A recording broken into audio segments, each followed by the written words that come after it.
and start talking about two-dimensional space for the other two pairs of dimensions. But wanted to give an opportunity before we do that for anyone to ask questions if they wanted to come up and discuss, have ask the question that way, or if they wanted to type it out. Happy to get started by trying to clarify things from yesterday. Of course, don't expect everything was communicated the most clearly it could have been. So if there was anything that has not been understood in any way, please feel free to ask questions. And while waiting for people to potentially type out some questions, just wanted to say, I think the method yesterday of people asking questions throughout and then selectively answering was pretty good. So let's run that back again. So basically, if you want to ask questions throughout, feel free to ask questions throughout. But if you have questions about yesterday that you want to get off your chest now, feel free to do so. And I'll hang in for a minute or two to give people an opportunity to ask that. And then hopefully with the recording that's posted, the dead time will get stitched out. All right. I don't think we've got any questions. That may change. So if at any point you do have a question, feel free to drop it in the chat, which I'm trying my best to pay attention to today. And if not, also feel free to hop up here. So without further ado, I'm going to share my screen. And can people see my screen? How's that look? All your beautiful PFPs. Yes, sir. Awesome. Okay. So this is where we left off. And it's quite an interesting position to be in because it's more or less the position that Beanstalk has been in since inception, since it was deployed over 2 years ago. Beanstalk has really been running in a two-dimensional price by debt level model. And as of seed gauge, will hopefully be upgraded to a three-dimensional model. And three-dimensional model, of course, introduces a significant additional amount of complexity to the system. And as we discussed yesterday, that additional I cannot hear Ben right now, but you're saying they can't hear me? Hold on.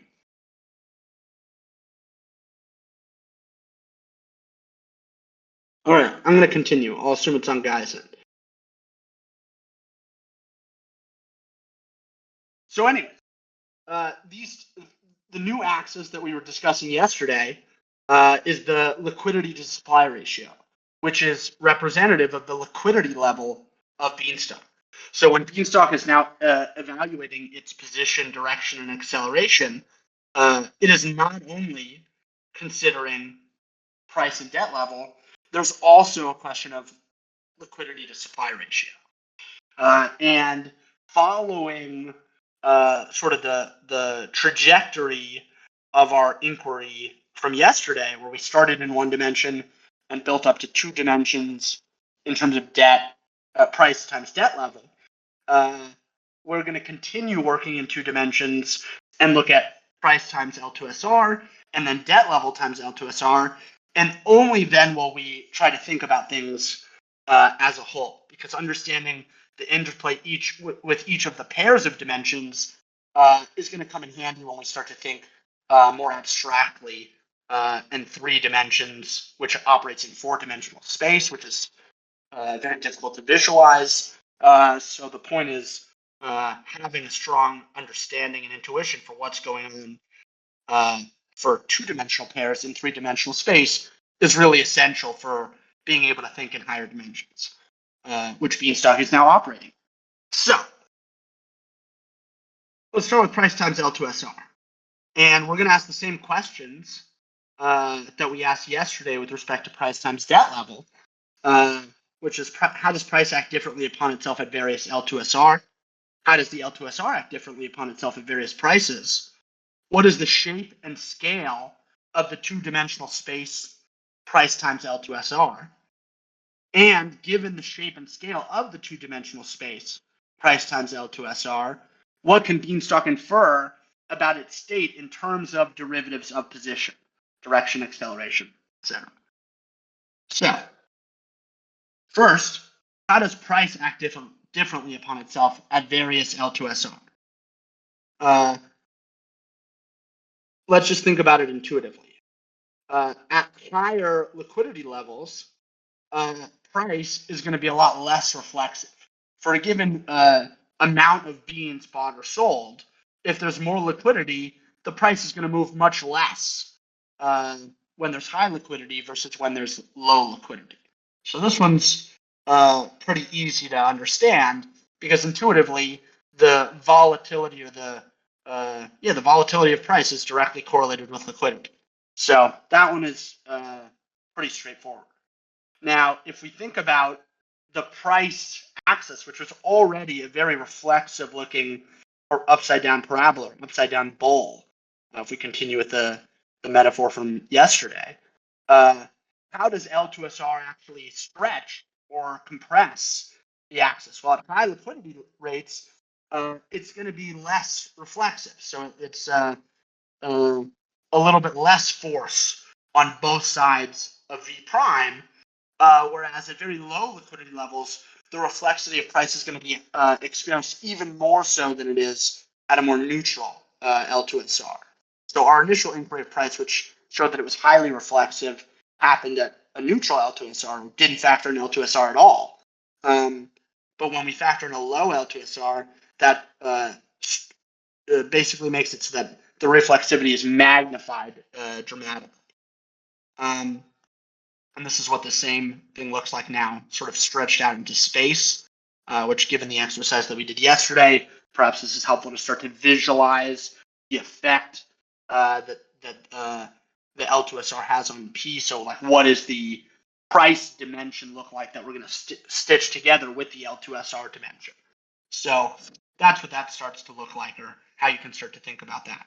Now, when we get to the other direction, if you will, although maybe direction is not the best word given the context of this overall discussion, but the other effect here, which in this case is how does the L2SR act differently upon itself at various prices? So similar to debt level, the price really has a strong effect on the L2SR, because when the price is higher, there tend to be converts from Bean to LP, which currently are not even allowed otherwise when the price is too low. And when the price is lower, there are converts from LP to Bean, which raise the price, and they're not allowed when the price is above V. So in practice, when the price is higher, there's going to be more converts. Excuse me, I'm speaking about this backwards. The higher P is above V, V prime, the faster the L2SR increases. So what this means is that the more the price is above V prime, the more people are going to convert. So it wasn't backwards per se, but I wasn't being exactly clear. So what this graph is showing is that as P increases, the L2SR is going to increase much more than as price decreases. So this isn't necessarily a directional effect because we don't know what the center point of the L2SR is. It's more that the net effect on the L2SR as a result of conversions is highly influenced by price. Now, if we think about how this actually moves things around, when the price is high, the L2SR can decrease. If we think about the effect of converts, it's moving the L2SR higher as a result of the price being higher.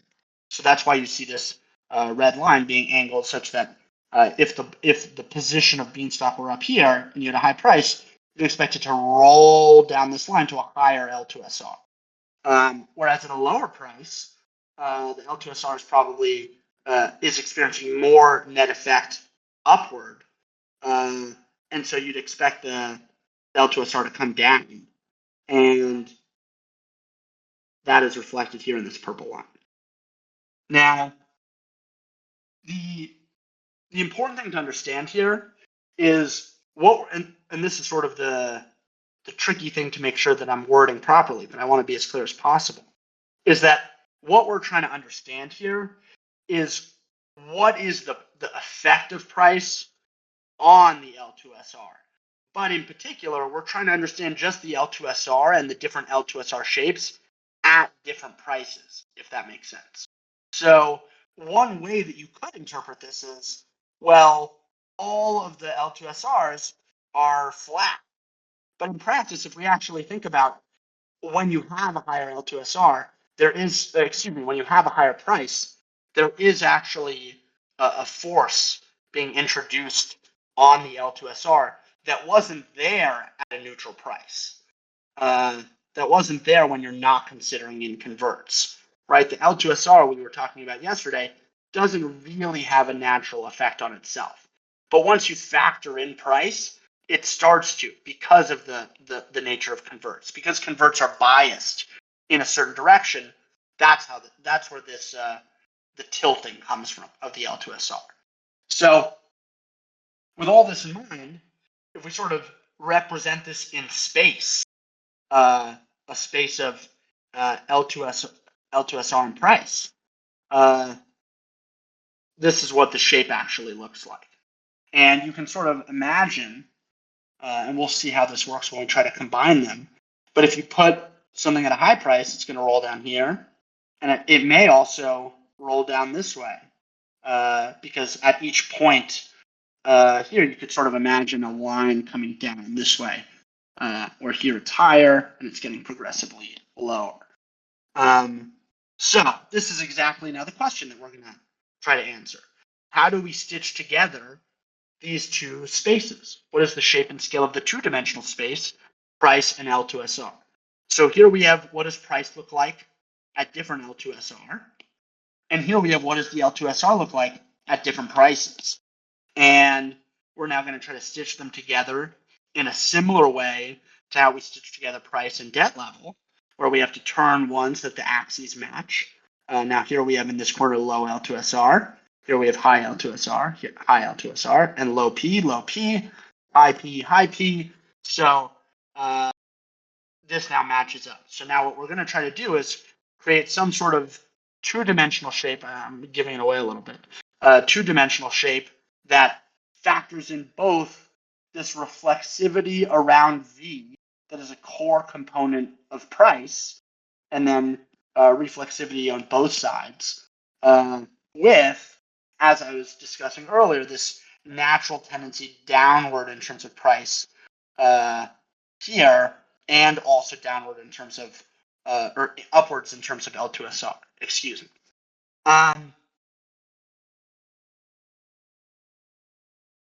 So what do we get?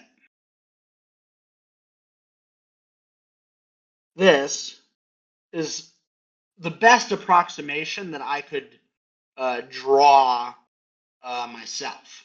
Now, I would say if it were me and I was able to do slightly better, I feel like this blue line should be a little bit, it should show more of a tilt, but I found that when I tilted it, it sort of distorted things a little bit. But anyways, because the point that I'm trying to reflect is that let's see if by zooming out we can see a little bit more of what's going on here. It's not going to let me zoom all the way. But hopefully you kind of get the point. Here, no, it's not going to work. I'm just going to have to work on this now. Sorry. Just going to check the chat briefly. No, it's still. Seems like things are good in the chat. So let's try to think about how we mesh these two together. So at a low price, what was the main thing that we wanted to preserve in terms of when there's a low price? What is the functionality of what the L2SR? It's still flat, but there's this downward slope. which is to say that when you have a low price, you expect the price to stay low, right? Because there's this downward pressure here in terms of price from the upside down arches or parabolas. At this point, it's more of like a curved. I don't know what the right word is to describe this, but you have a continuous downward pressure here reflected in terms of price, and then you also have a strong continuous, consistent downward pressure in terms of L2SR. Whereas at the other end of the spectrum, at high price, you have the opposite effect.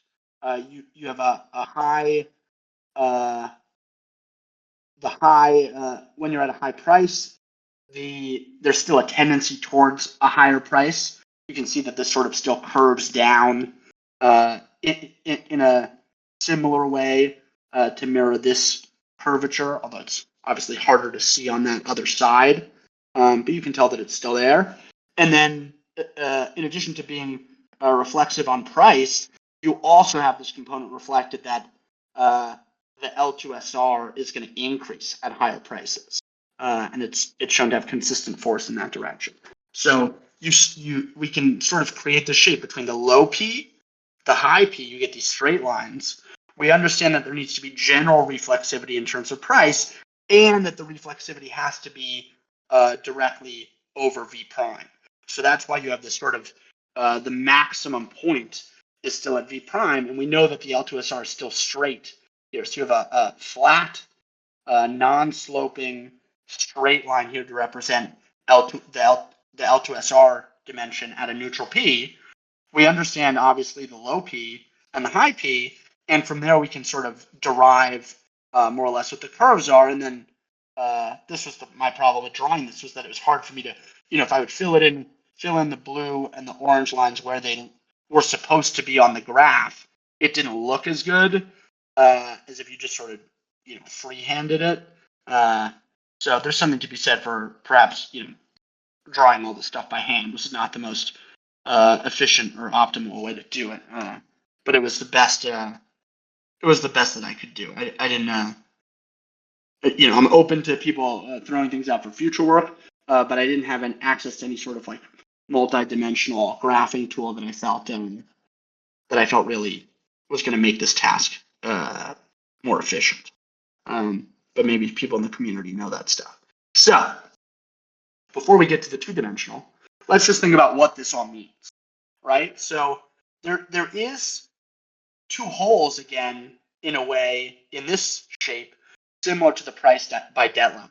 So in this case, when you have a low price and a low L2SR, low liquidity level, you're likely to stay there. It's very hard for the system to get out of that hole. Now, it's not nearly as deep of a hole as in the other system, because in fact, when you have a really low liquidity level, it takes a lot less demand to increase the price back up. Whereas at a very high debt level and low price, you need some sort of major factor to change the price, potentially. Whereas at low liquidity levels, you can make the argument it's not as bad. So there is still reflexivity, significant reflexivity towards this point, but getting out of it is not necessarily as bad. And then similarly, there's an opposite point of high price and high liquidity level that is also a point, a hole, if you will, that the system would tend towards. So just as the system would tend towards very low debt level and very high price, which is immensely healthy, and then trend towards very low price and high debt levels, a classic pump and dump, this is sort of the same dynamic playing out along the liquidity levels. Where at high price, you're going to have high liquidity levels, and higher prices lead to higher prices, higher liquidity levels lead to higher liquidity levels at high prices. But at some point, when the price falls down, there's now going to be this downward trend in liquidity level as well, in addition to price, and that there's reflexivity there as well. So the two holes trend continues, and we'll obviously keep that in mind as we start to construct things in more dimensions and try to combine the sets of pairs of dimensions. Now, this is what this shape looks like if we flatten it. if instead of representing the two dimensions in three-dimensional space, we just represented it with arrows in two-dimensional space. And you can see here, you still have the two holes. This one is just rotated, of course. Here's a cheat sheet, similar to the price by debt level one. Now, when we talk about understanding the shape and scale of price by debt level, price by liquidity level, the main thing to keep in mind is that while these effects are quite similar to the price by debt level in many ways, they're not nearly as strong, particularly with regards to reflexivity and price, as we were talking about earlier. So perhaps this whole curve could have been flatter at some point, making it too flat so that it would be proportional with the price by debt level would have made it very hard to learn because it just would have been so flat. So from this perspective, you can think of this as not proportional per se. But nonetheless, it's important to understand what are the dynamics of this system. Now, I was just talking about it more in general terms. This is explaining things in more precise terms, where if P is greater than V prime, there's upward price pressure, and L2SR is correlated with upward price pressure. Of course, means that as the L2SR increases, upward price pressure also increases. And I think instead of going through all of this, it's more helpful to just generate the intuition of what's actually going on here. And people that are more interested in understanding it at a deep level can review the fine print. Now, when we talk about direction and acceleration, similar to price by debt level, it's mainly a function of price.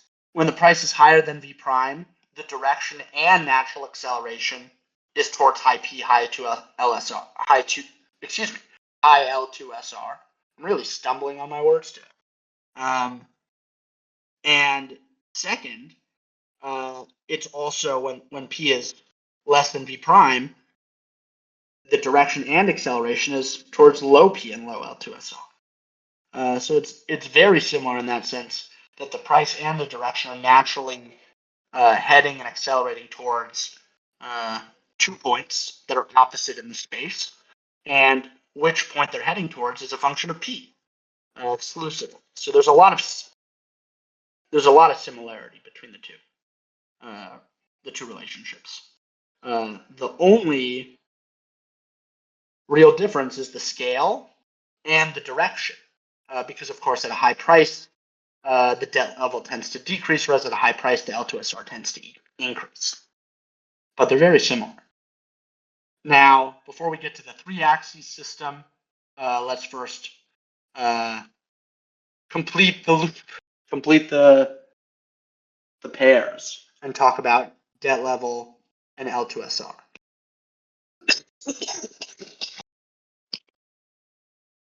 Before we go on, just going to pause for 30 seconds to see if anyone has any questions.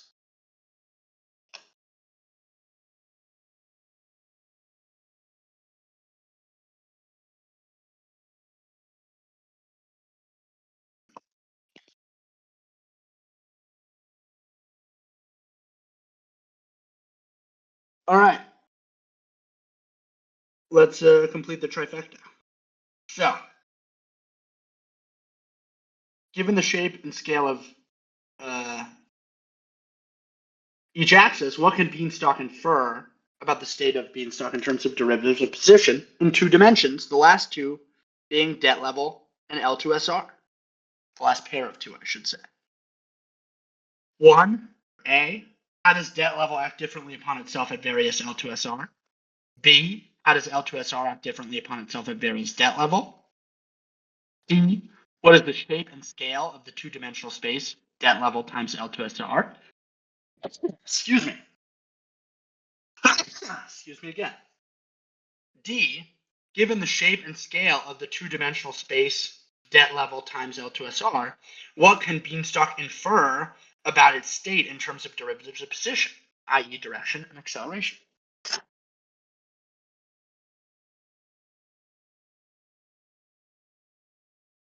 how does debt level act differently upon itself at various L2SR? So debt level still has reflexivity, if we recall. We don't know much about where that reflexivity occurs. We know something about the tendency of that reflexivity, instead of being perfectly symmetrical, to have some sort of opening out on the right side.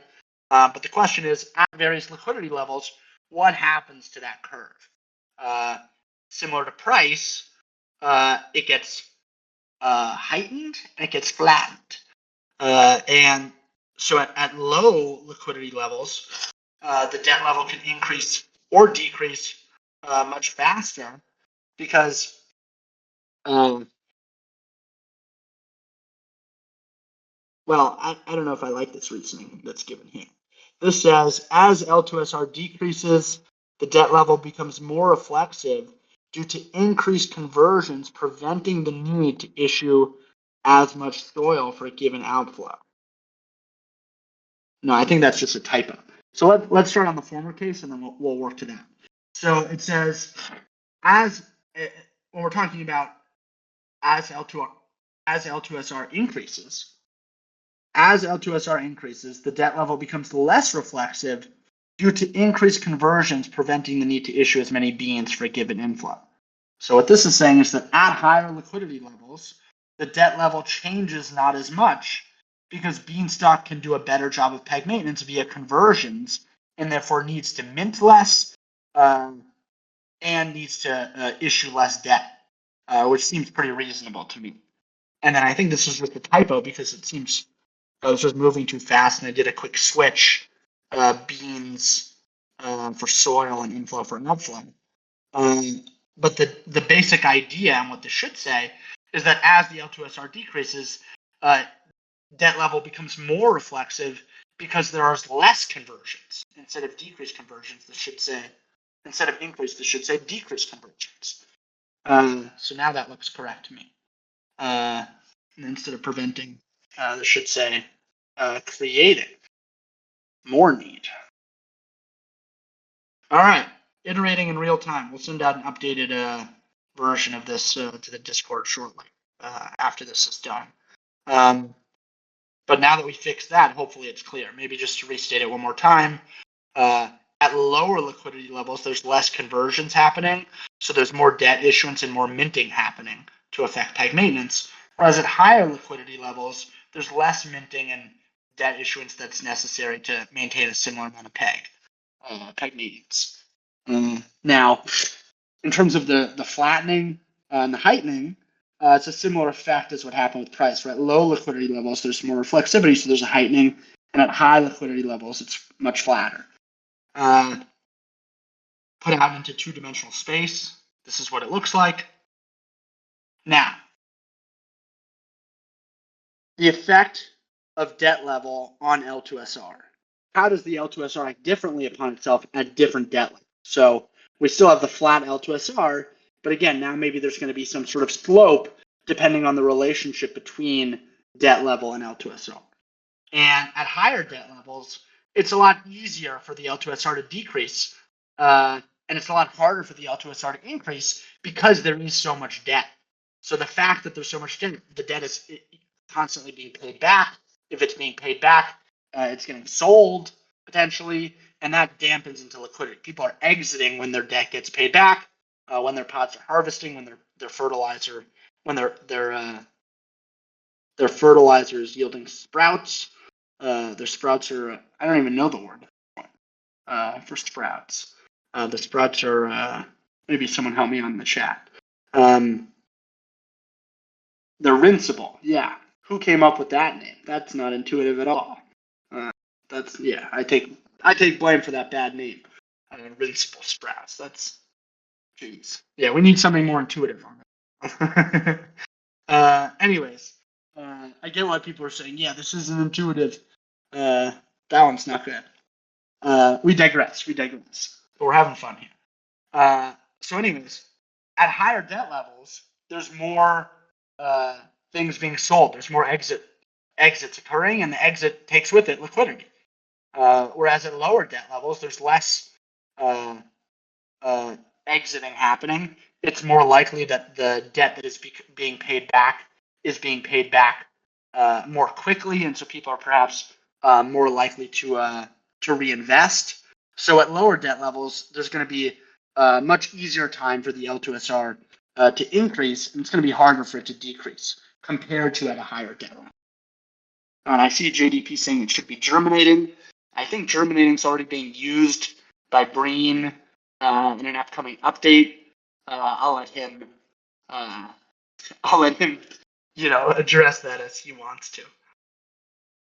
Now, if we try to visualize what this looks like, at low debt levels, as we said, it's easier for the L2SR to increase. So it's going to be some sort of slope that makes the ball roll down towards a positive L2SR. And then at a high debt level, you're going to have the opposite effect. It's easier for it to decrease. So the ball should roll downward to a lower L2SR. What does this look like in two-dimensional space? Similar to the last one, except like we were saying, sort of reversed in terms of orientation. Now, let's see if we can stitch these two bad boys together. Interestingly, we also have to rotate this one.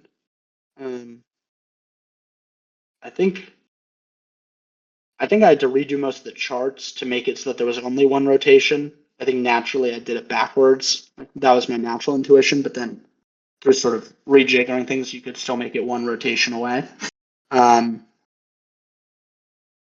which I think is the case. So I don't have anything to add on that front. But let's just talk about what these dimensions look like before we try to stitch them together. You still have some sort of reflexivity around B.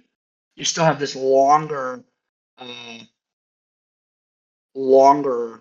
arch, which has less concavity in it when you're at a debt level that's greater than B, and something that's a little bit more concave at less than B.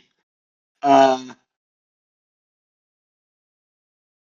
then on the L2, I don't think there's anything else to add on this one. And then on this side of the dynamic, on this side of the graphic, you have the same potential for a ball to roll down this way or roll down this way from a high debt level and low L2SR to a low debt level and low L2SR.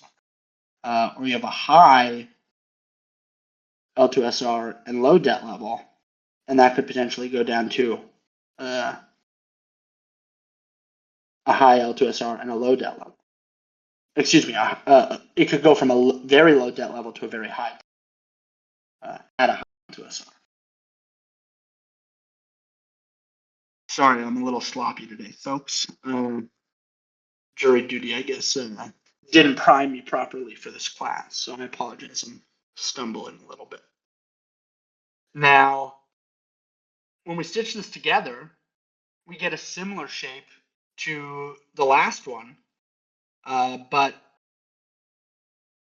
well, it's interesting because now you actually have this reflexivity, which is enforced in such a way where you still have two holes. You still have this two-hole phenomenon, but you don't have sort of as strict of a policy with regards to L2SR. So as you can see here, the slope with regards to L2SR is less steep than the slope from the price times L2SR space. And this is to reflect this sort of flattened component of things that I was discussing earlier, where there is still reflexivity, but it's less reflexive relatively. So here I just try to start to show that dynamic. But it's hard to know to what extent to show it, to make the example of how this works in theory versus what is actually likely to be the case between the relative levels of reflexivity. Now, this is what this looks like in 2 dimensions. And as you can see, you still have this two-hole phenomenon. although there's less force going toward this hole versus more force going towards that hole. And we could see that as potentially more of an angle in the shape, but again, was somewhat limited in my ability to really draw this back corner. As you can see, all those lines sort of come together anyway, so it's not the easiest thing to get right in practice, particularly given that we don't really have the right software to draw this. This is a cheat sheet for future reference. Now, as was the case with the price and L2SR, not really going to go through this verbatim, but instead just want to make clear that when the debt level is greater than B, the direction and acceleration is naturally towards a high debt level and a low L2SR. Whereas when the debt level is less than B, the natural direction and acceleration is towards low debt level and high L2SR. And when I say low and high, I should really be saying very low and very high. So I'm sorry that I haven't been doing that. But what I mean is that it's accelerating towards the corner. I'm not moving towards here and here. If that makes sense. Now, we've done all three pairs of axes. Some better than others. And now we're finally ready to sort of stitch them all together to understand what Beanstalk is now trying to do with the implementation of the seed gauge system. So this is Beanstalk in 3 dimensions. Now, we can ask the same questions that we asked in 2 dimensions, but instead ask them in 3 dimensions. A, how does price act differently upon itself at various debt levels and liquidity levels? B, how does debt level act differently upon itself at various prices and liquidity levels? C, how does liquidity level act differently upon itself at various prices and debt levels? D, what is the shape and scale of the 3-dimensional space, price times debt level times liquidity level?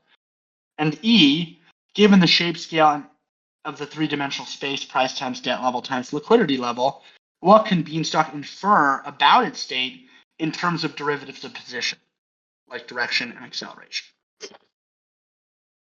Now, I've presented these questions as sort of an exercise for people to do on their own. I'm not going to go through all of these because I think it would take an excessive amount of time. But because we already covered each of these, meaning price and debt level, price and liquidity level, it shouldn't be too difficult to go through and figure out what is price and debt level and liquidity. Or to go debt and price and debt and liquidity levels to figure out how does debt work with prices and liquidity levels, et cetera, et cetera. So we'll leave these for people to do on their own if they're interested. But I think the goal should be to still generate some sort of intuition for how all this works in 3 dimensions. And one of the other reasons that I don't do this here is because it's not really practical to construct a visual of the 3-dimensional shape in 4-dimensional space. And that ultimately became the limitation. I experimented with a couple different ways to show that 3-dimensional space in 4 dimensions, but ultimately decided that this was actually the clearest way to show things, which is to flatten everything back down to 2 dimensions and then just show it here in 2 dimensions. And what we can see goes exactly with our intuition. There were 2 holes in every axis. And what this actually starts to tell us is that those 2 holes match up with the death spiral and the flood, which go with immense lack of health and immense health. And so it's actually quite intuitive and makes a lot of sense that when the price is higher, as you can see here and here and here, Beanstalk tends towards a high price, a high liquidity level, and a low debt level. And At a low price, Beanstalk trends towards a low price, a low liquidity level, and a low debt level. And that, and a high debt level, a high debt level. And those go hand in hand with what we've previously discussed as the flood and being very unhealthy or a death spiral. So even though Beanstalk has added a dimension, the dimension of liquidity level ends up being highly correlated and related to the existing system. This is intuitive, of course. Now,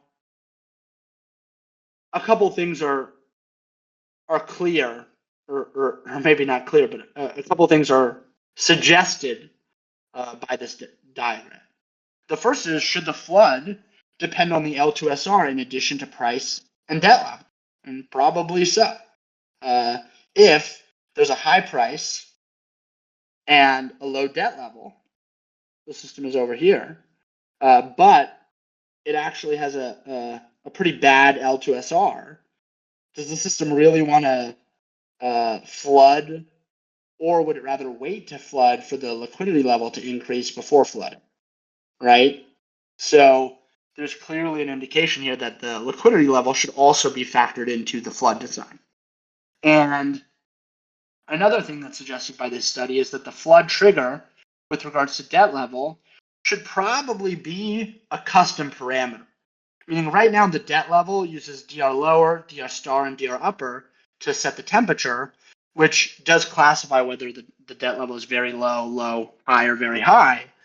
But based on what we understood about the debt level dimension and the different points along that dimension, it's not exactly clear whether setting the debt level changing parameters, meaning like the DR lower, DR star, and DR upper, whether setting those to properly change the temperature, whether that is DR lower is really going to be the right level at which to actually trigger the flood. Like, what is the debt level low enough that you want to trigger the flood? That's probably unrelated to the temperature changes. So from that perspective, you should probably have, Beanstalk should probably have a new flood trigger with regards to debt level. Similarly, so now we're saying there should be a flood trigger for L2SR. The flood trigger for debt level should be independent of the existing debt level parameters.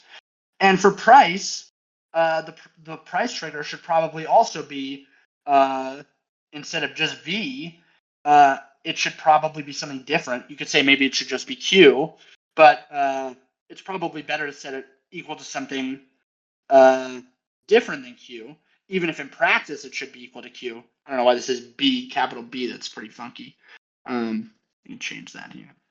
Let's B equal to Q in practice.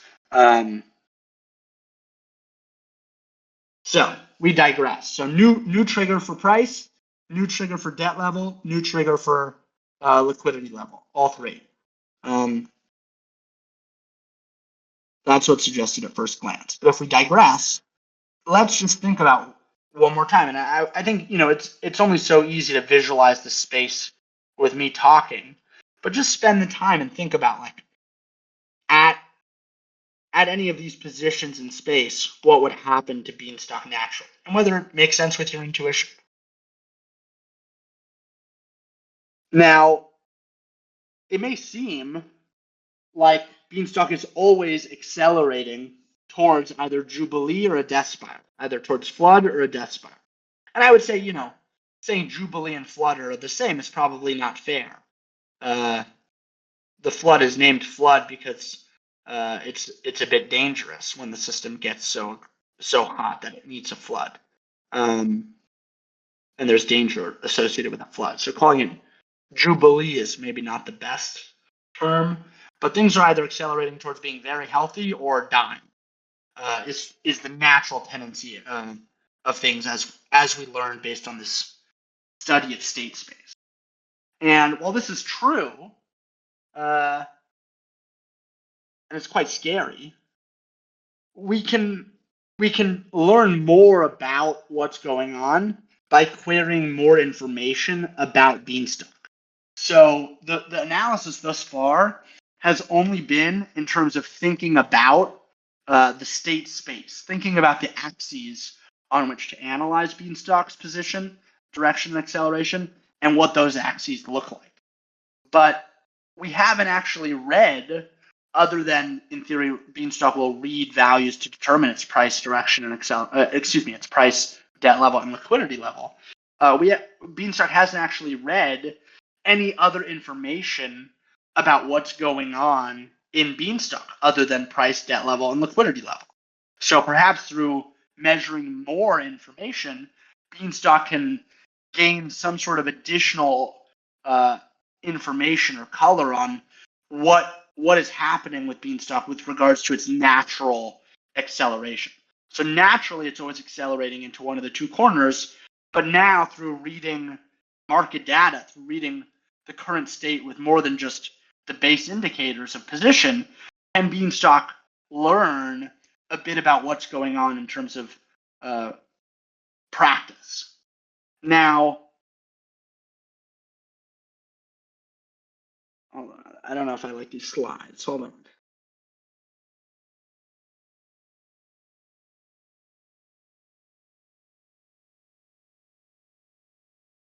All right, I guess I skipped ahead a little bit. So the way the slides are working is that first it's talking about how we classify liquidity level.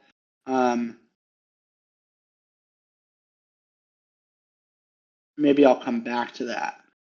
Because what I want to talk about is measuring demand for soil, which is something that Beanstalk currently does to measure in 2 dimensions what's happening with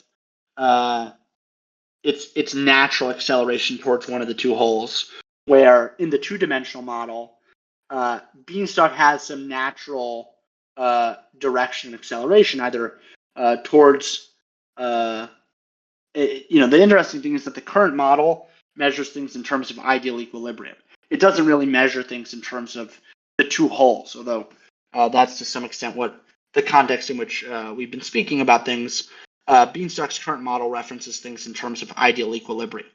And so what Beanstalk does in practice is that it measures demand for soil, and specifically the change in demand for soil over the previous 2 seasons, with demand for soil being a proxy for the health of Beanstalk, as I think we talked about yesterday, which is a very good proxy for the health of Beanstalk in many ways, and in particular, for a proxy for Beanstalk's ability to respond to the market by issuing debt.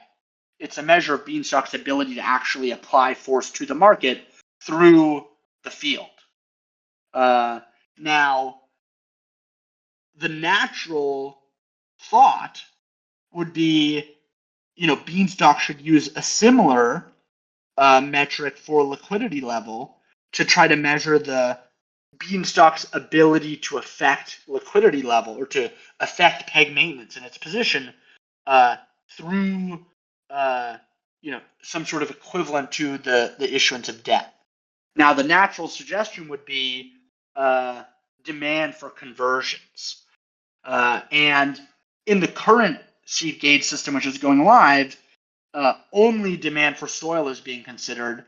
But in the future, it may make sense to add demand for conversions as a sister metric to represent the L2SR for Beanstalk to be able to get an even more sophisticated understanding of its ability to affect its position. But for the purposes of not adding too much complexity to the model at once, which has sort of been a continuous trend in the development of this model over the past 2 years or so, as to not add too much complexity at the same time, it was determined that leaving only demand for soil currently as the metric for Beanstalk's ability to affect position based on the market, that was determined to be a less risky thing to do in terms of designing the optimal peg maintenance over a long period of time, as opposed to just applying all the changes at once, because it's not the reason why is it's not exactly clear how the interplay between demand for soil and conversions actually affects debt level, and liquidity level. So you have some sort of what we're proposing doing in the future would be to measure the change in demand for soil over time and to measure the change in demand for conversions over time, and then to try to derive from that some comparison in whether the silo or the field is being more effective at peg maintenance or more respected by the market in some capacity, and then to respond thereafter. And that obviously would be great data to have, but that would also require an understanding of what the market is actually doing in certain instances. And that's hopefully the data that will become available once you have the seed gauge system go live. So at that point, we'll start to actually see the interplay between the field and the silo convert system with the seed gauge. And at that point, it may be possible to start to understand the relationship between changing demand for soil and changing demand for conversions. But at the moment, given the fact that it's not well understood, it was determined that it's best to keep the model simpler. And as this relationship is more deeply understood, then adding that complexity at a later date makes more sense. So, just want to throw in, you could also add in new demand for silo deposits, meaning depositing from circulating balance instead of just a convert. 100%. So the actual metric to measure what is the actual effect on the of the gauge system or the silo's ability to attract converts at a certain point. It may also make sense to measure the new demand for new deposits.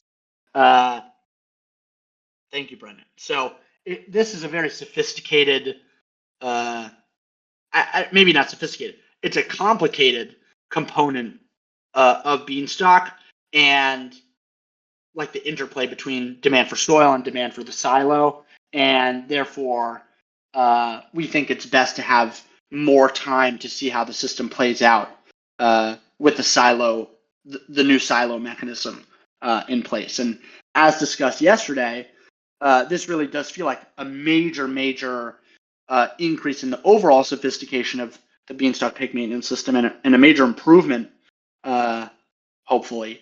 But this was one component of things that wasn't super clear at this point in time, and so decided it was better to err on the side of simplicity. Now, I guess the reason that this was a little bit later in the slide deck was that it made more sense to introduce how we're going to measure liquidity level in practice, or how Beanstalk measures liquidity levels in practice, but we can digress and go through that now. So, similar to debt level, Beanstalk has an L2SR lower, L2SR star, and L2SR upper levels that allow Beanstalk to classify the L2SR as either low, very low, high, or very high. And similar to with debt level, it's very hard to actually know how to set these parameters properly. Now, when Beanstalk is actually trying to understand how should it classify position, direction, and acceleration, it continues to use the case system. Beanstalk continues to use price and debt level, and it's adding liquidity level. It's also adding a case for price. So now, just in terms of position, you have three positions with respect to price, 4 with respect to debt level, and 4 with respect to liquidity level. So you have 3 times 4 times 4. That says 32. That doesn't seem right. It should be 48. 48, that was not updated. 48 potential positions with respect to price, debt level, and liquidity level.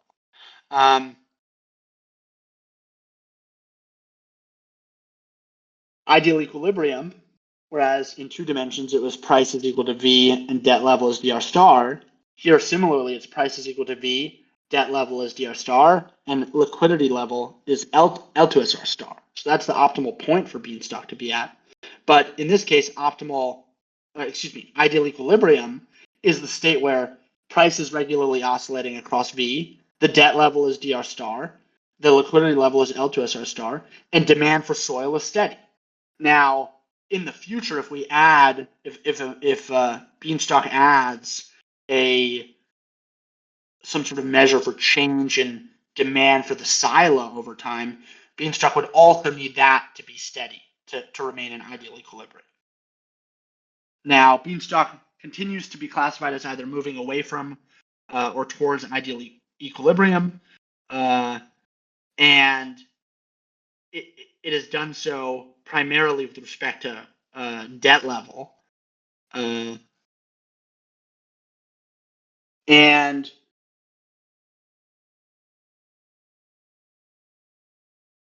in practice,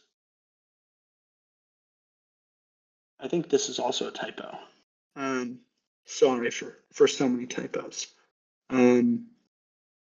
There's 3 cases with respect to price, 4 with respect to debt level, 4 cases with respect to liquidity level. But then you also need 3 cases with respect to demand for soil. Oh, well, I guess this isn't a typo. I'm just misreading the slides. I apologize. This is talking about just the positions and directions. Whereas once we include acceleration, it does seem like demand for soil is properly covered. So in total, we have 48 positions, and we have 144 cases because we measure demand for soil as either increasing, steady, or decreasing. You can also understand why if we added some sort of measure for demand for the silo, even if we were able to reduce it to just some sort of preference, like overall demand for beans versus LP, so you had only 2 cases, which isn't, it's probably also going to be a steady range. Even at 2 cases, that pushes out the cases to 288, which is obviously quite a lot of cases. And then at 3, if there's a steady case, that pushes things out to 432 cases. So for a lot of different reasons, it felt like the right decision to only go from the current set of 24 cases to 144 cases, and then from there to try to understand what's going on better with the new model, and then expand to either 288 or 432. But it seemed like a lot to add to 10x. It already felt like a lot to 5x, but to 10x or 15x, the number of cases felt like too much.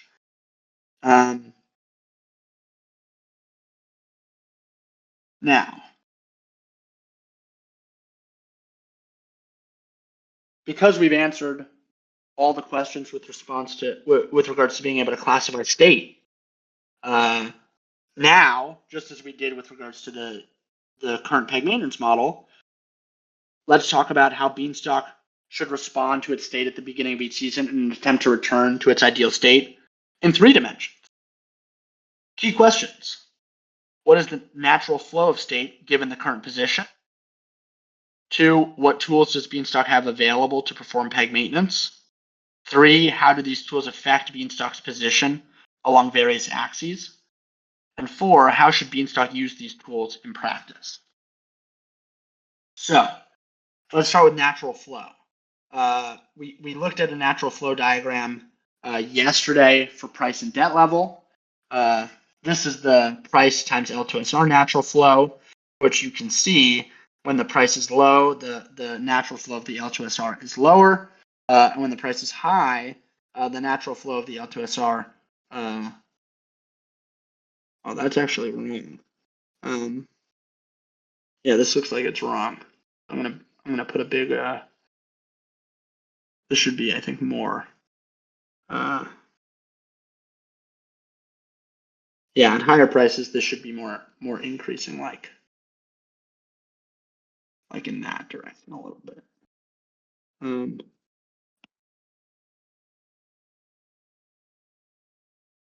Yeah. So we'll fix that as well for the update that'll go in a little bit later. Now, one thing I do still want to talk about, even though this chart isn't perfect, is that it's not just not perfect, it's wrong. Is that even at a high price, at a very low liquidity level, you would argue that Beanstalk is in a death spiral, or you could argue that. So at very low liquidity levels and slightly increasing in thickness, the lower that you get in terms of price, Beanstalk is on the verge of entering or has entered a death spiral, which is represented in this red over here. But these arrows on top of here are incorrect, it seems. Now, this is the debt level times L2SR natural flow. We have the same L2SR death zone over here. Perhaps maybe we should expand the death zone to also be here, you would say. But as we've sort of learned in practice, Beanstalk can survive at very high levels of debt, but only if it has liquidity. If it doesn't have liquidity, it is probably going to die. So that's what this is doing. But the arrows also show a natural tendency towards each of the two corners with the reflexivity around B. So here you can see the tendency towards a high L2SR and low debt level, which at some point turns into momentum this way, and then you end up in the death zone potentially. Whereas if you're at a debt level greater than B, the natural tendency is, the natural flow is towards the death spiral of a high debt level, low L2SR. Now, if we combine all three of them, we get the same sort of trend. Again, let me just make sure that it's clearly demonstrating. Oh, wait, no, not that one. That one's wrong.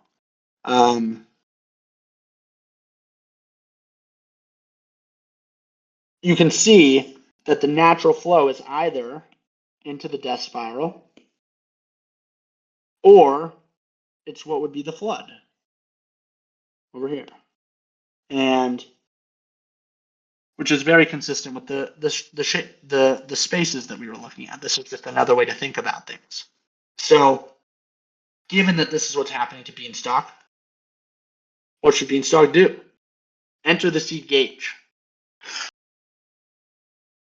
So the gauge system is pretty sophisticated. Shout out Mr. Breen. I know he's been working for months and months and months on this system, and it's really cool. It actually, in addition to just changing the distribution between beans and LP, and changing the seed distribution between various LP, there's also a feature that isn't really suggested by the name seed gauge, which is the ability to change the average grown stalk per BDV, which is the rate at which grown stalk rose from seeds. You can basically, at the seed gauge update allows Beanstalk to now set the growth rate of stock from seeds as a function of time, and specifically time to catch up. So right now, I might have to skip ahead. Oh no, it's right here. So the value of time is really interesting. Right now, Beanstalk hasn't had a lot of new demand in months and months and months, maybe even a year plus at this point.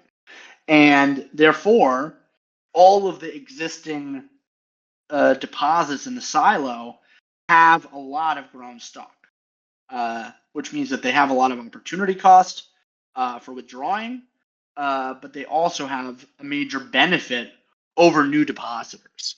And it's possible that at some level at which old depositors have such an advantage over new depositors, a new depositor is going to say, I don't want to participate in this system. It favors old players too much. And that's a perfectly reasonable thing for market participants to say. This system seems like it favors the old guard too much. I don't want to participate. One of the beauties of open source systems is that they should be make it so that everyone should participate.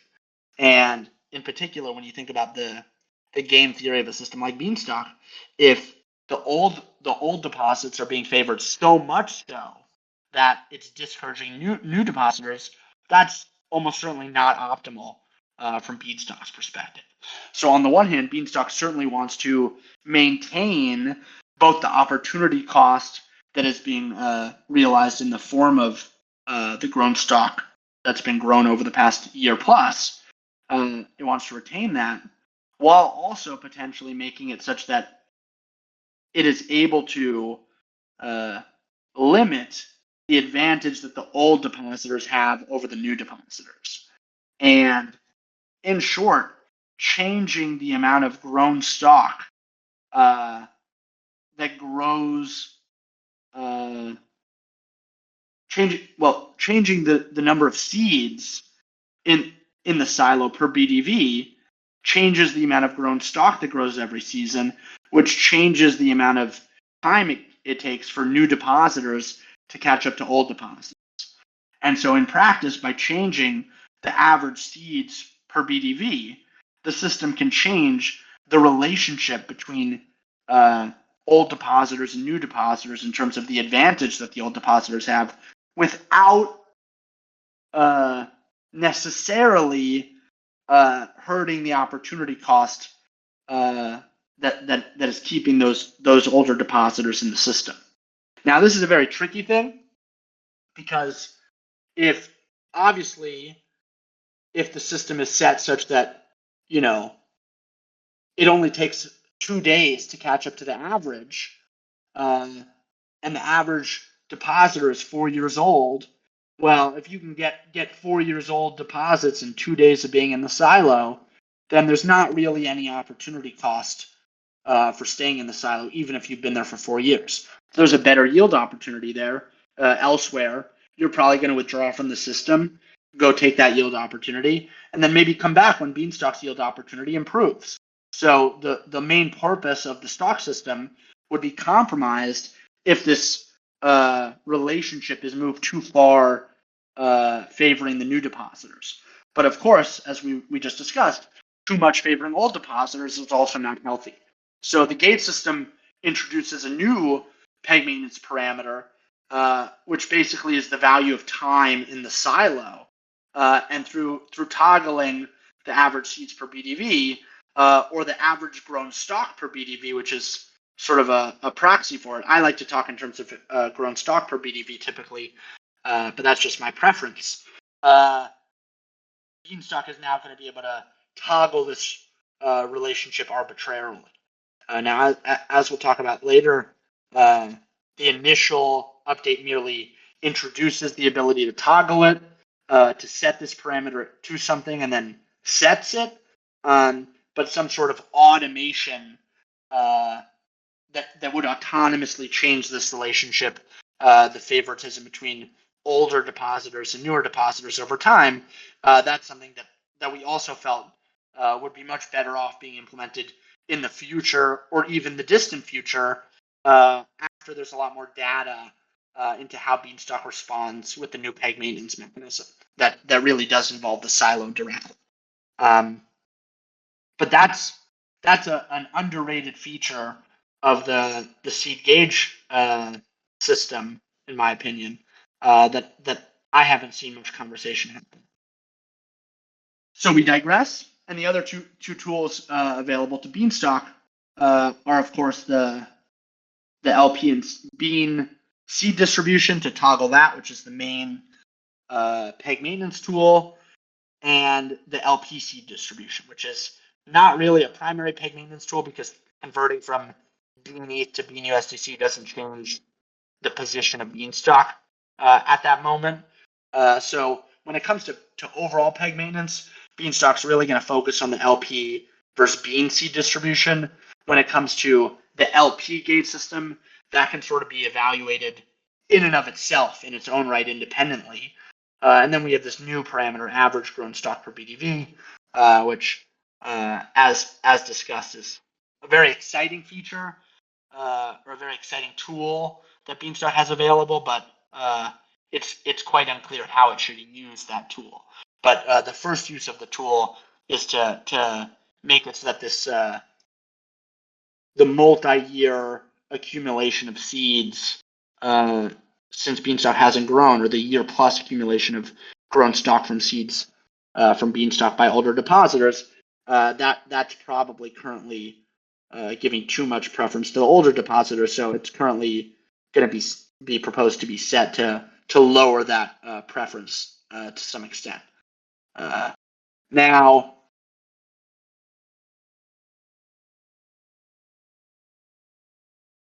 I was just talking about the penalty bonus system. Oh, so we're getting a little ahead of ourselves here, but I think it's a good note.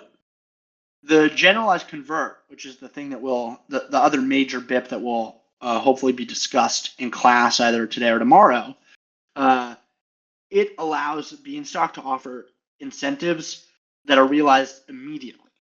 Meaning when the convert happens, the change in the position of Beanstalk is realized in that instant. So Beanstalk should really be thinking about the generalized convert as, and particularly the penalty and bonus system, as something that can incentivize converts in that instant. Whereas the gauge system changes things more in a slow and steady approach. The benefits that you would realize from converting from the gauge system are only realized over time. Because if you have more seeds than you did before, you get more grown stock, but you get that grown stock over time. Whereas the generalized convert penalty and bonus system, you would realize that penalty or bonus where you would get more grown stock instantly.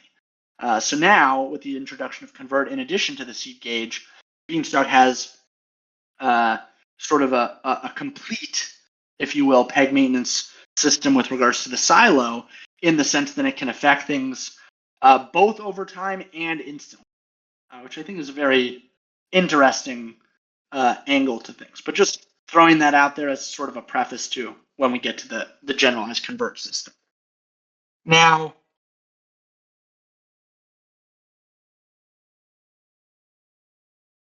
as we've been discussing, seeds create opportunity cost in the form of grown stock that has to be forfeited upon withdrawal from the silo.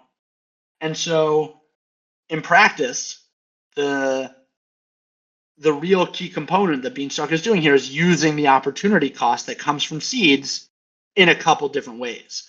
With the value of the time, it's saying that opportunity cost is worth more or less. With the value of beans versus LP, it's saying for holding beans versus LP, you're going to earn more grown stock relative one versus the other. And then the third is that same trade-off, but just with regards to LP assets.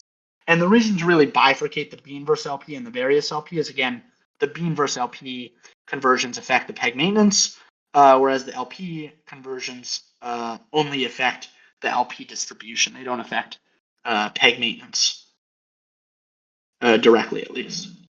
Now, when we talk about the bean versus LPC distribution, the main question becomes, should Beanstalk be setting the seeds that go to beans relative to the average LP token in the silo? Should it be setting it relative to the maximum LP token in the silo? And what this is really asking is, should, when the system is figuring out, okay, this is how much, assume it's already set tool number one, so it knows the BDV and it knows the average seeds per BDV, so it knows how much grown stock is being given out this season. As we said, because it considers the LP totally independently, the real question then becomes, how much should it distribute the grown stock to beans? How much should it distribute the grown stock to LP deposits?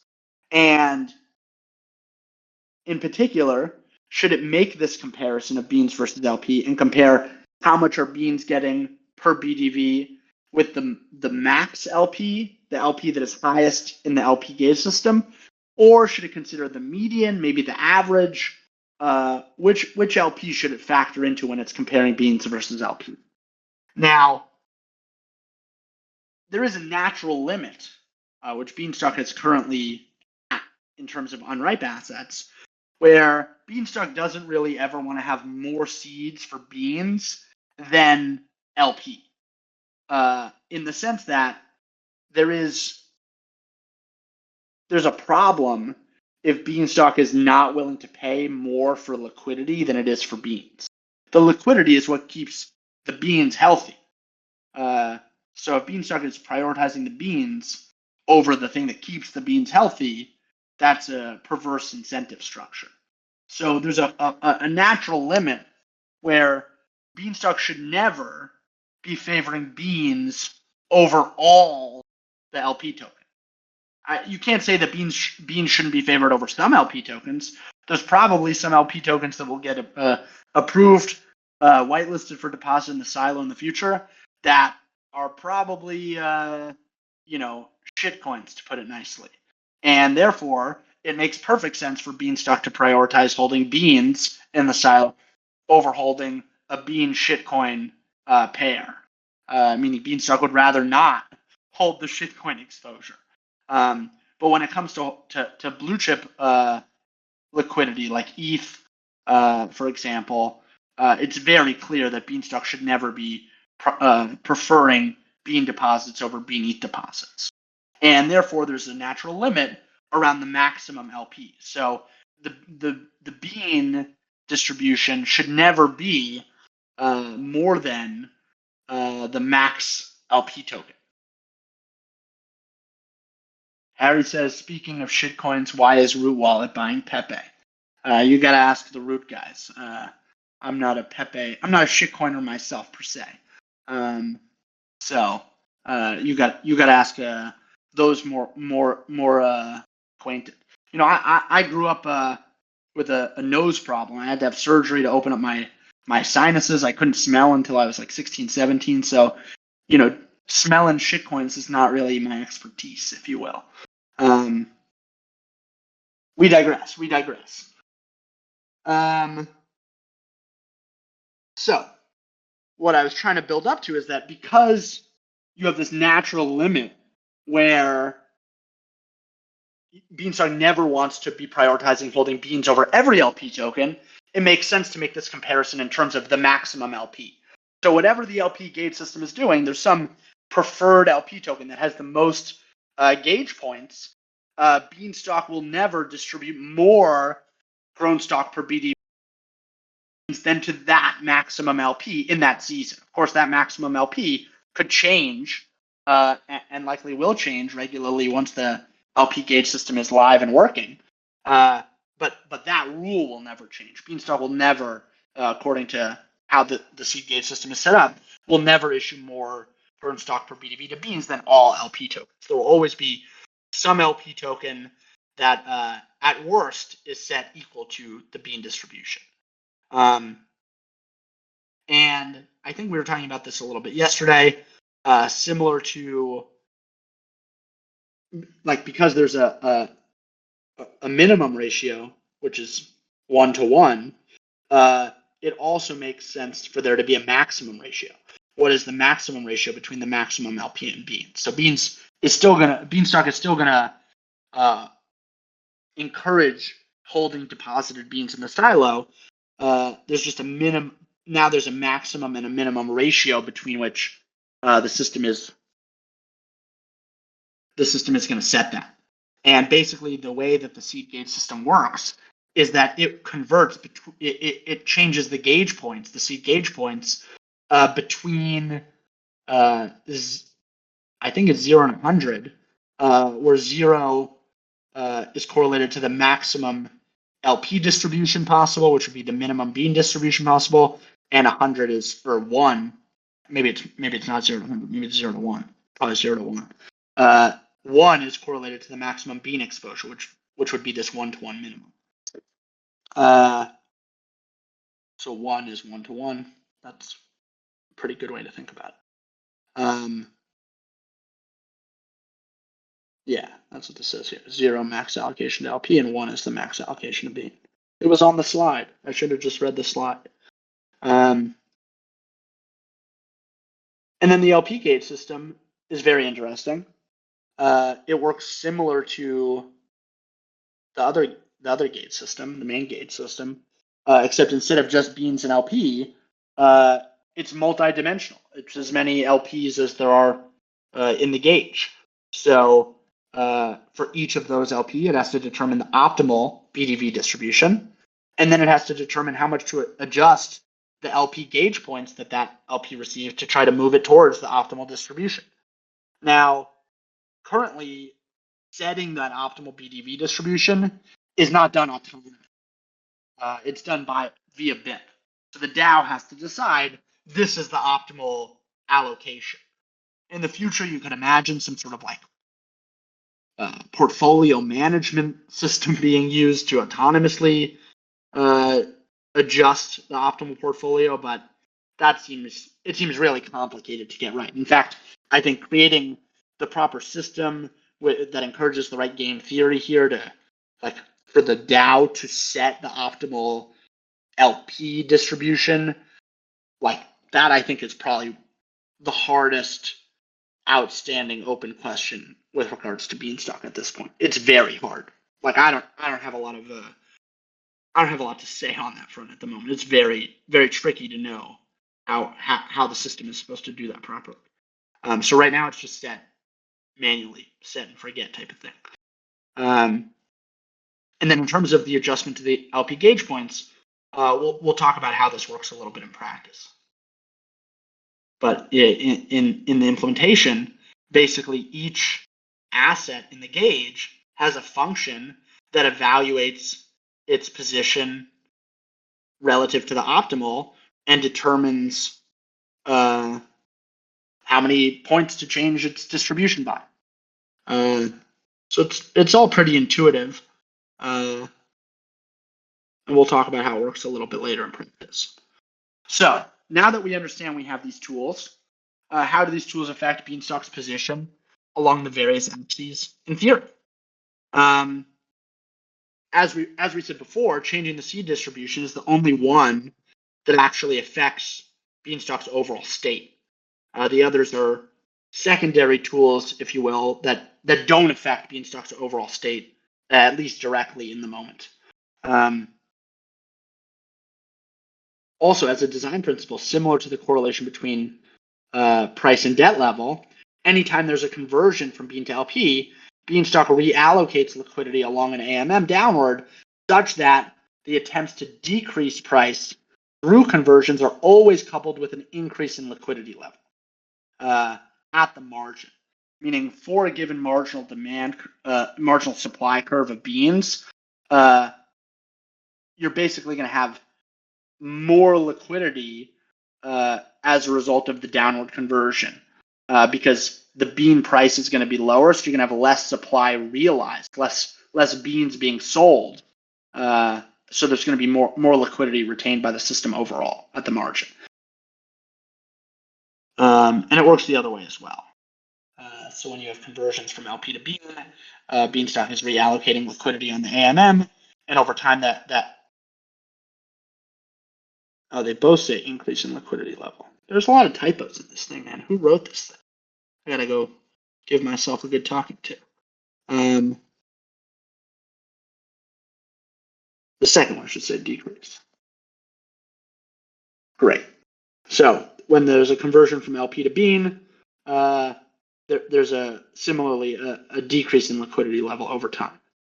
However, the change in price is realized immediately. The change in liquidity level is really more theoretical and more realized over time to the extent that it is realized. Now,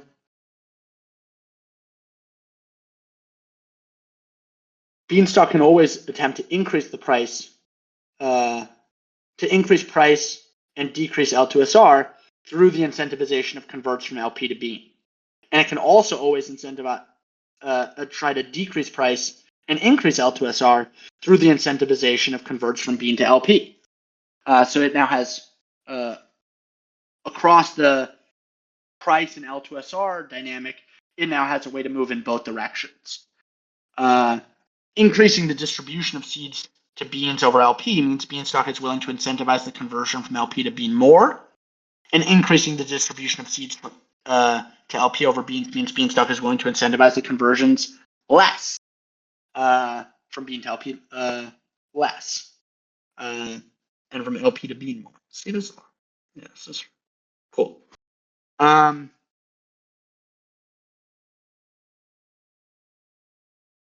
Now, the trade-offs between price and debt level, price and liquidity level, price and debt level and liquidity and debt level are unclear at this point in practice. And so it's unclear whether Beanstalk should be favoring using conversions or favoring debt level as a or soil debt issuance as a tool or bean minting. So now it has a significant increase in tools, and now let's try to visualize the effect that those tools are going to have. Now again, we just need to mark that this is incorrect, that these red arrows should be facing this way. But the blue lines, I believe, are correct, which are showing this trade-off where if you have a conversion downward, you have an increase in the L2SR but a decrease in price. And if you have a conversion upward, you have an increase in price but a decrease in the liquidity level. So you have these blue lines indicating this trade-off, and Beanstalk can basically slightly change the degree of this trade-off by changing the distribution of the seeds between bean and LP, where if it's favoring beans versus LP more, it's applying more. It's favoring beans more, so it's encouraging more upward conversion. So it's applying more force upward here and to the right. So I guess what this is trying to say is that the amount of force that Beanstalk is applying along these blue lines is related to the change in the distribution of seeds, where changing the distribution to favor beans more applies more upward force, and changing the distribution of beans down applies more downward force.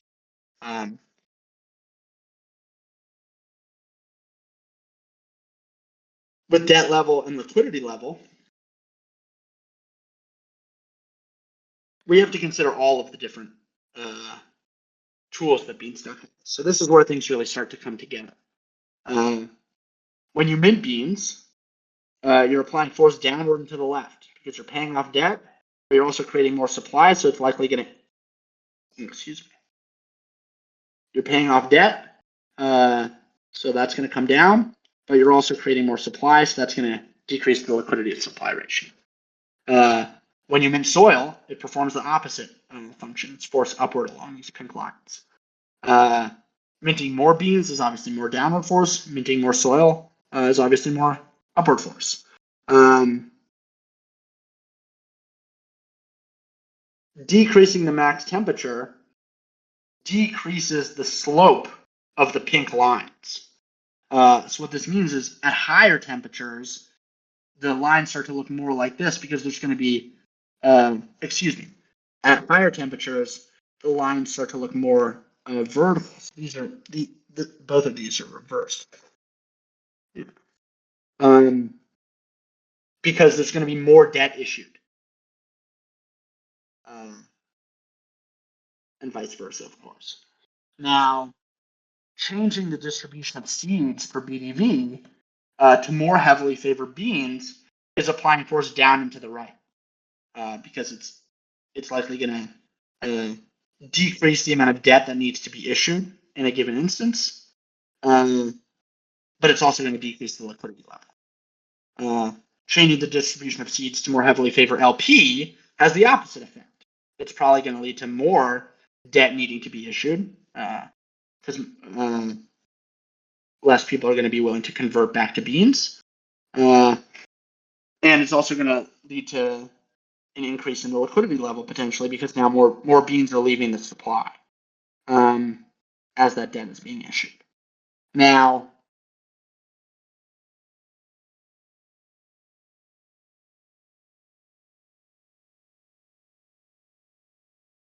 this is just talking about these last two sentences are just saying that the more that Beanstalk changes the distribution of seeds, the more force it's applying in either direction. So by changing it, it's applying force, and then the more it changes the distribution of seeds, the more it applies force. So these are really all of the tools with regards to peg maintenance for Beanstalk.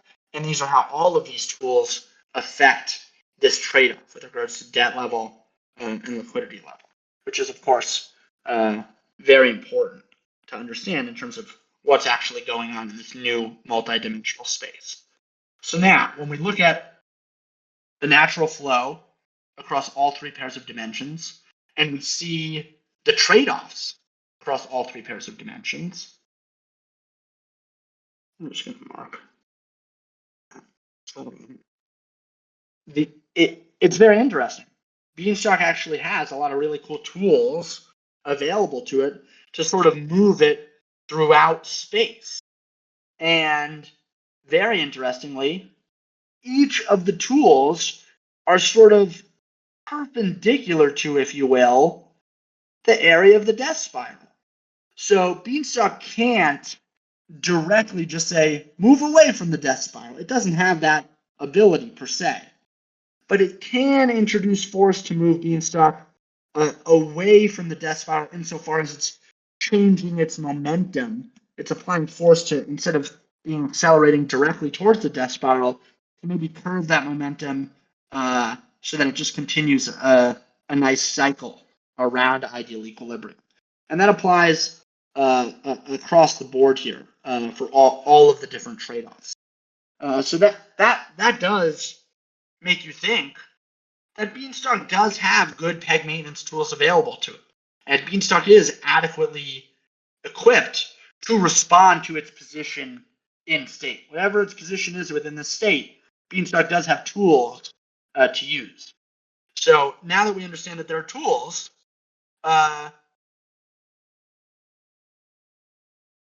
let's see if we can actually put these tools to work in practice and determine what Beanstalk is actually going to do in practice. Now, first, let's try to understand when Beanstalk would prefer to issue debt or when it would prefer to encourage converts. Because in certain instances, it's much better for Beanstalk to use minting and debt. Certain instances, it's much better to use minting. Certain instances, it's better to use debt issuance. Certain instances, it's better to use conversions. Maybe the better way to say it would be some instances, it's better to use minting and conversions. Some places, it's better to use debt issuance and conversions. It really depends. And let's just think about this intuitively. So because Beanstalk has this death spiral along the L2SR, meaning at low L2SR, independent of the debt level, Beanstalk could die. Beanstalk, when it gets to a low liquidity level, it sort of needs to go into risk mitigation mode. So when it's at a very low liquidity level, because it has this death risk at low liquidity levels, independent of price and independent of debt level, at low liquidity levels, it makes sense for Beanstalk to really prefer issuing more debt and having more liquidity. So if it could, it would prefer to ride one of these purple lines out here, if that makes sense a little bit. So it would rather have a higher debt level and higher liquidity level than continue to burn through liquidity through conversions. On the other end of the spectrum, when Beanstalk has a high liquidity level and a high debt level, Beanstalk would much prefer to not issue more debt. It's got tons of liquidity and it has too much debt, so it would rather not continue to issue more debt. So at high levels of liquidity, Beanstalk has a clear preference for conversions over soil issuance. I think you can sort of apply a similar idea to at low liquidity levels, it would prefer to issue debt. However, at very low liquidity levels, it would prefer to issue debt independent of debt level. It obviously would prefer to issue debt more quickly, meaning at higher L2SR levels, if there's a lower debt level. If Beanstalk is healthier on the debt dimension, once you start to get into the even moderately unhealthy liquidity range, Beanstalk should start to prefer issuing debt. Now, everywhere else, Beanstalk doesn't really have a strong preference, but it probably lightly prefers issuing more debt and having more liquidity, just because of the fact that Beanstalk has experienced extended periods of time where it has survived with high debt, and it is a debt-based stablecoin, and it cannot really survive with low liquidity. So it probably prefers more debt and more liquidity in this purple range, but a lot more work can probably be done really refining that. But nonetheless, we have a trade-off here. Now, we already talked about this in terms of temperature, where I would argue that Beanstalk should be more aggressive in terms of change in temperature at lower debt levels. But perhaps this colors our analysis even more, which is to say that when there's high liquidity, Beanstalk should perhaps more aggressively prefer conversions as opposed to issuing debt at all. There's a lot of different trade-offs here that need to be talked about, and I think we could just go on. This is why we didn't do the analysis of like every box on this chart, because it would just take too long to talk about all of it. At least I don't think it's the best use of our time here together. So I think that the real key here is that when Beanstalk is in this blue range where it really would prefer not to lose any liquidity due to conversions, it would much prefer to issue debt, that Beanstalk should be really aggressive here at discouraging conversions from LP to B. So in this blue range, Beanstalk should be really aggressive at discouraging conversions from LP to B, and should probably be aggressive at encouraging conversions from Bean to LP. And of course, that's dependent on price. But the blue range, Beanstalk should be encouraging debt issuance and discouraging converting Bean to LP, or LP to Bean, excuse me.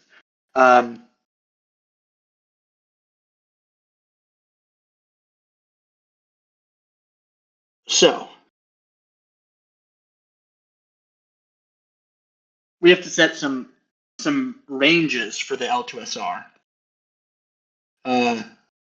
Again, this is more art than science at this point because we don't really have a ton of data about Beanstalk specifically, and the information about the axes doesn't really lend itself to suggesting an exact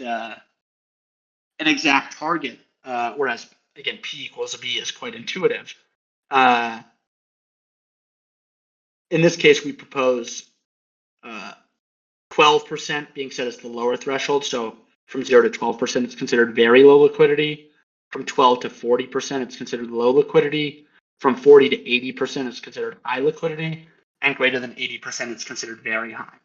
I think a decent argument could be made to lowering that very high to like 70% or 75%. The others, it's really hard to know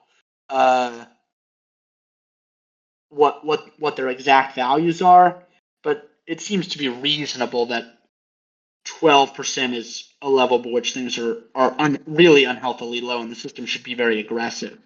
At 20% liquidity, the system is probably, it would prefer more liquidity, but it's not dangerously low, unless of course it had a very high debt level and low price. So 20% is probably too high for something like that. You could say 15%. But I don't think you want to go much higher than that.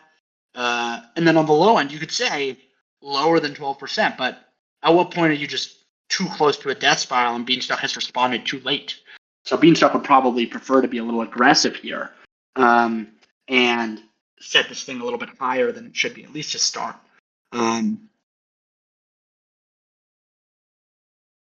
In terms of the next threshold, the L2SR star, putting that at 40%, saying the optimal is like 40%, it's like, on the one hand, the system is safest at 100% L2SR. But Beanstalk is a non-collateralized stablecoin. So even getting to 100%, it's not like you the system has the same safety or qualities as a collateral in a stable coin. So there's always going to be some. I just think the idea that in order to be healthy, it needs to be at close to 100% is wrong. Beanstalk should be able to be pretty efficient at, modest levels of liquidity. It's healthier at 50, 60, 70% than 40%, but it's still pretty healthy.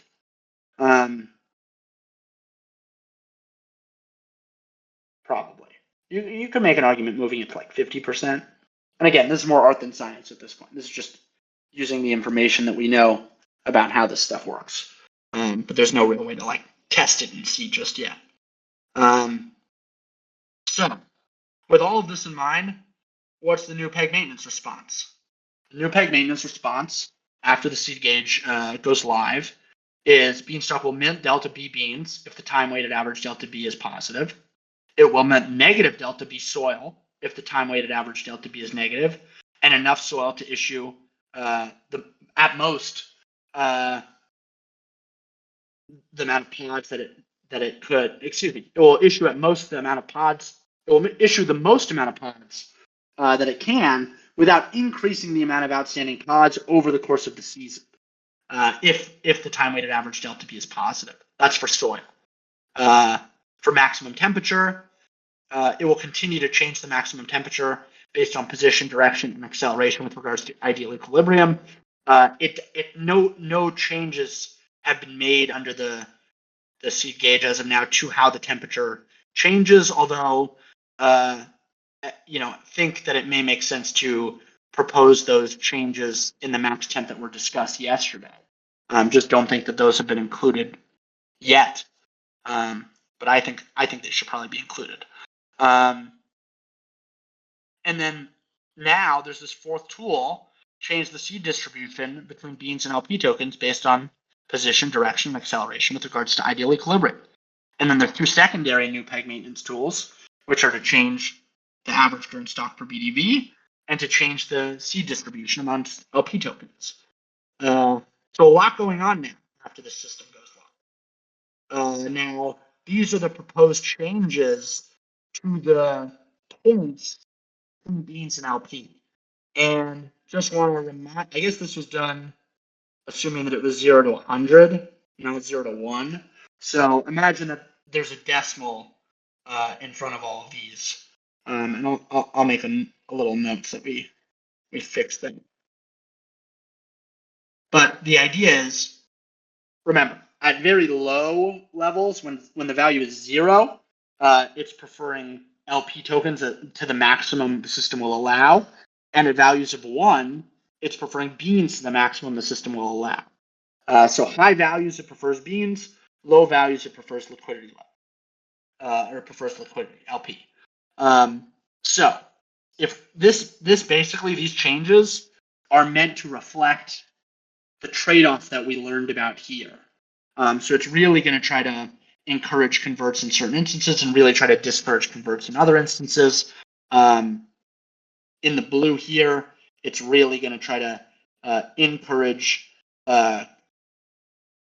it's really going to try to discourage converting from LP to bean. And in the orange, it's really going to try to encourage converting the bean to LP.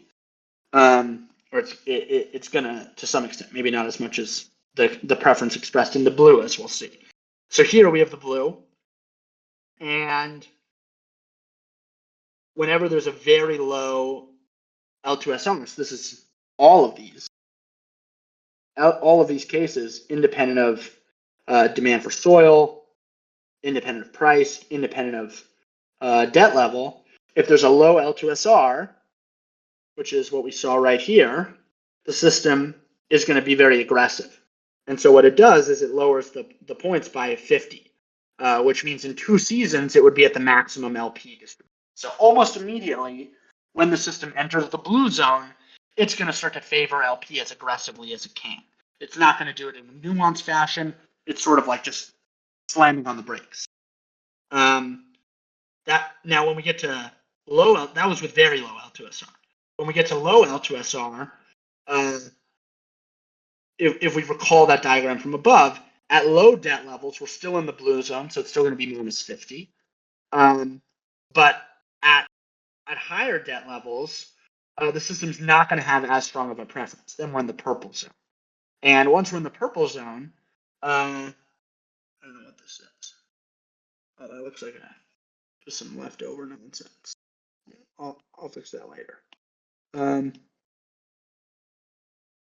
But anyways, in the purple zone, Beanstalk changes things very slowly. So it only changes things by 1 point, which means that it would take up to 4 days, ish, a little more than 4 days, 100 seasons, to go from the min to the max, to the max to the min.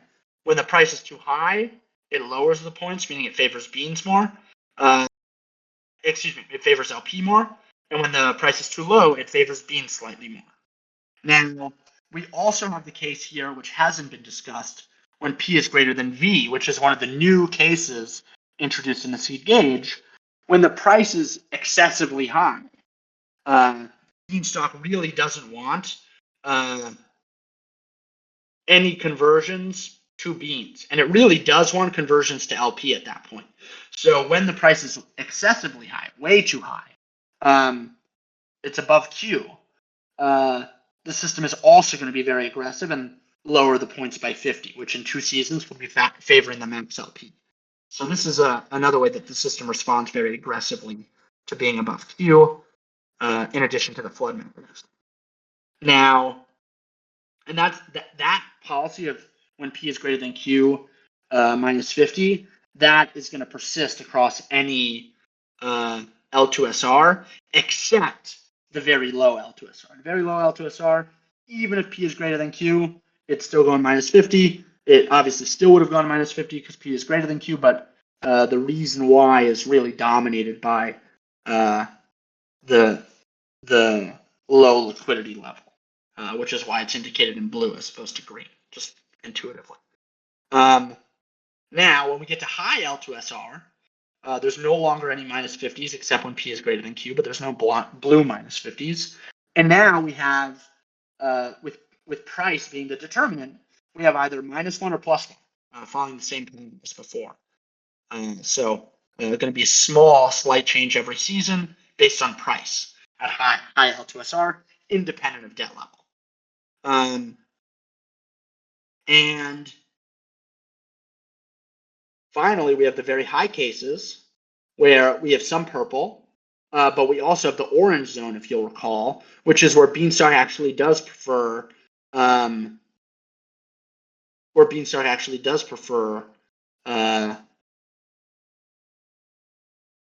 losing liquidity instead of debt issuance.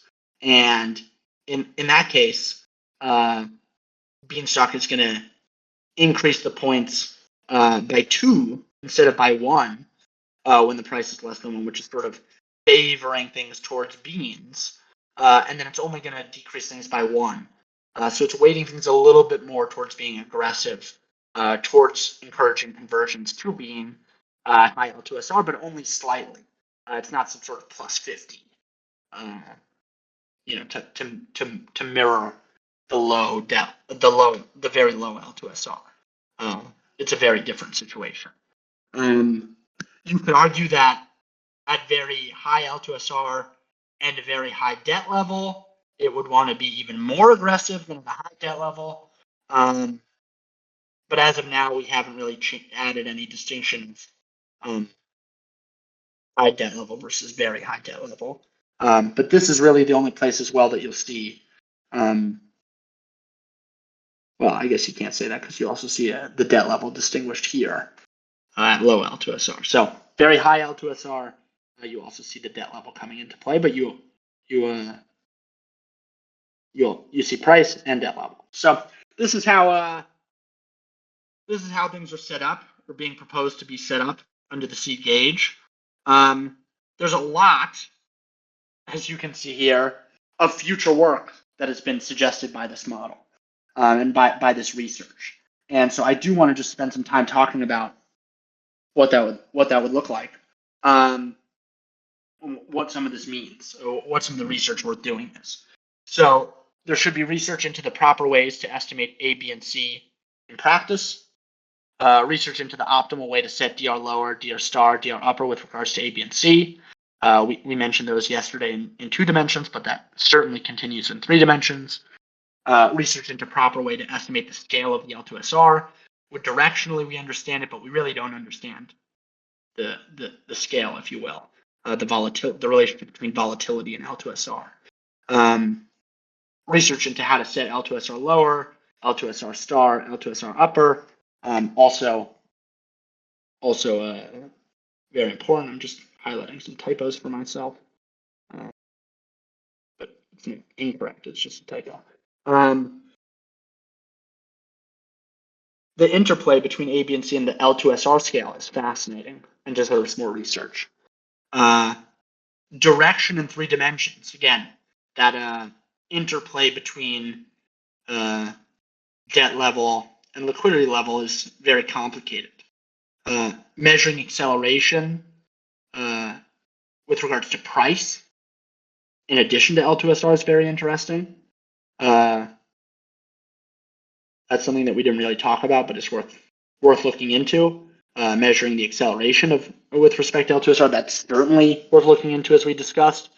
The peg maintenance model that would consider demand for stall and some demand for conversions and maybe deposits.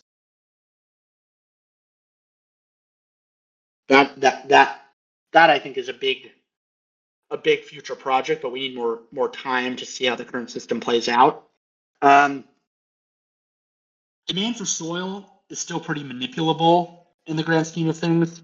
There's some content in this document about that. It's not a big manipulation, but just in the sense of Beanstalk is trying to determine the rate of change of demand for soil over time, and at the margin that can be messed with a little bit. So figuring out how to make that as manipulation resistant as possible, that's pretty important. Changing the amount of time that is used to measure certain things. Right now, Beanstalk really only factors in one position at a time, at one season at a time. Maybe it should be looking further back in terms of making its decisions. Using other sources for position in addition to these 3 axes. That's, I don't think that there's any others, but I think that's something that other people should spend time looking and thinking about. Whether to use an SMA or an EMA for the L2SR calculation, there's a lot of little stuff like this. Like, what is the best way to make the trade-off between measuring more time, getting more manipulation-resistant data, or getting the latest data? And particularly with converts and creating the right bonus system around converts, it can be very complicated to measure the right values in the moment because of multi-block MEV resistance, manipulation resistance. So it's a complicated topic. I know we didn't really explain that problem in this discussion, so I'm not going to talk about it anymore. Researching into how to properly set the optimal LP distribution where there's not going to be losses over time because of bad portfolio management.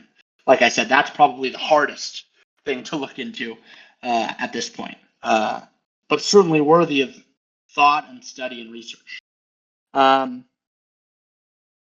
Similarly, how to set an optimal liability distribution if Beanstalk is going to have multiple pegs at some point. Similar problem there. The average grown stock per BDV implementation currently only allows you to catch up to the average, which is the 50th percentile stock. Well, I guess it's not. That would be the median. Currently, I think it's the average. It could be the median, but I think it's the average. But in the future, a more sophisticated implementation would allow you to catch up to, would allow Beanstalk to set it so new depositors catch up to the X percentile of deposits in a period of time, as opposed to the average. And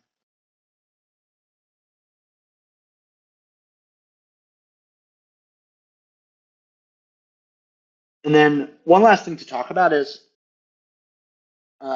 conversions that are incentivized by the seed gauge system are only so attractive in the sense that the gauge could just change right back. So sure, there was a change in the seed distribution, but the next season it could revert. So there's some element of, in order to minimize the inefficiency caused by the uncertainty that it could move back after you convert, Beanstalk could potentially offer the opportunity to lock in the minimum grown stock per BDV that you qualified for as a result of the conversion for a period of time. So that would sort of allow for Beanstalk to continue to change in every season that distribution, while still allowing people to lock in individually a certain rate of grown stock for a period of time. So how long to make that, that's something to look at, but I think that would be a very interesting feature to reduce the friction associated with this problem. So that does it for the primary discussion. We're about 4 hours into this, so more or less on schedule. I'm just going to highlight what are the other topics of discussion that we're going to try to finish, I think, tomorrow that are covered in this document. The big one is generalized convert. And then I think there's also some other RFCs that are worth talking about that are outstanding that are not covered by this presentation that hopefully will also get covered tomorrow. So we already really talked about the setting the average grown stock per BDV properly. I think we talked about that pretty well. We haven't gone through the LP gauge. There's a couple tweaks suggested by the study that we really covered the generalized flood today, but the soil issuance change that we're going to cover tomorrow as well. Then we get to generalized convert, and then there's one or two other things related to generalized convert that we're going to touch on. So that's tomorrow. That's covered by the last 40 something pages of this document. We can skip that. And there is a little bit of content here. Maybe I think we sort of covered it. Yeah, we covered all this. So we'll start here. We'll talk about the LP gauge system briefly, and then we'll get into generalized convert, hopefully. So that's where we're at. Maybe we'll yield to some questions. I didn't see any questions today throughout. Maybe that means I was so off today. People didn't know what questions to ask. But maybe it means I did a good job. So if people have questions, now's a good time as ever to drop it in the chat. And otherwise, we'll pick this bad boy up tomorrow. So I realize I'm dropping some messages again. All right, I'm going to stop broadcasting, and that's it. Beautiful. Hilarious.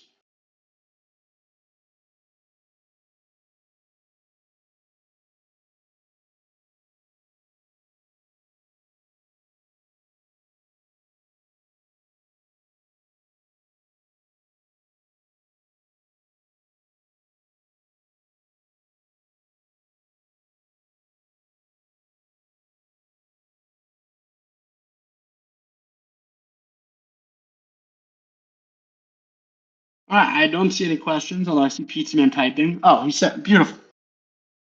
So it seems like Beanstalk will overall need to issue less debt because of the seed gauge.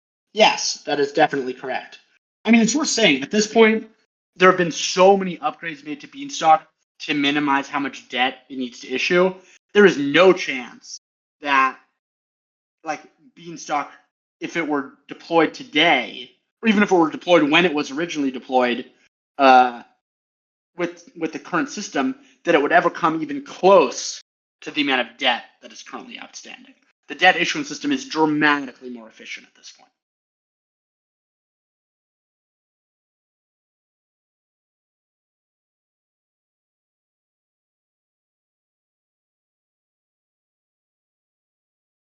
Do I foresee a future where Beanstalk has paid off the pod line and there's no debt required to keep paying? No. I think fundamentally the theoretical basis for a system like Beanstalk to exist is its ability to issue debt. Conversions alone are not enough. you need the ability to issue debt to create long-term peg maintenance.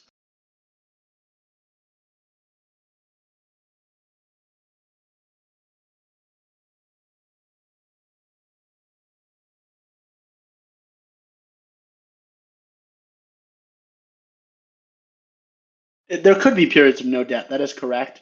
There certainly could be.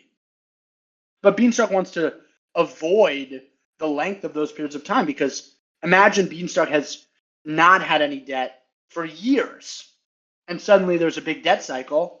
Maybe people won't view Beanstalk as creditworthy anymore because it had no debt. It wasn't paying off any debt for years. So it's probably healthy for Beanstalk to maintain debt continuously. That's sort of the Alexander Hamilton quote at the top of the white paper. The debt is actually healthy.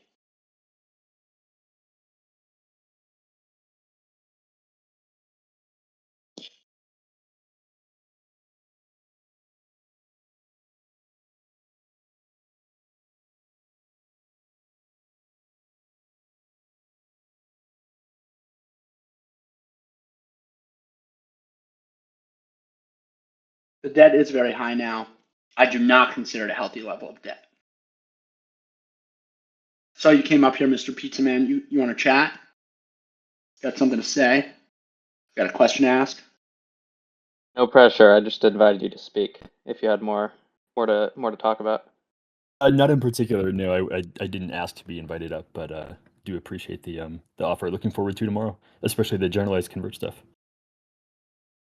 Wonderful, wonderful, wonderful. Thank you all for your time. Really appreciate it. See you tomorrow. Thanks, everyone.